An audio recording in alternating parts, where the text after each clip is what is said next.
जेजुरी. बापरे आता ओके इथं बस समोरच आहे की जेजुरी.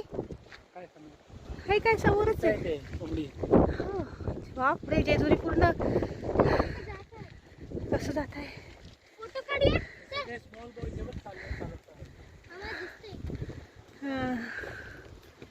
तर कॅमेऱ्यामध्ये काही फोटो नाही येते आता एवढं पाऊस आहे.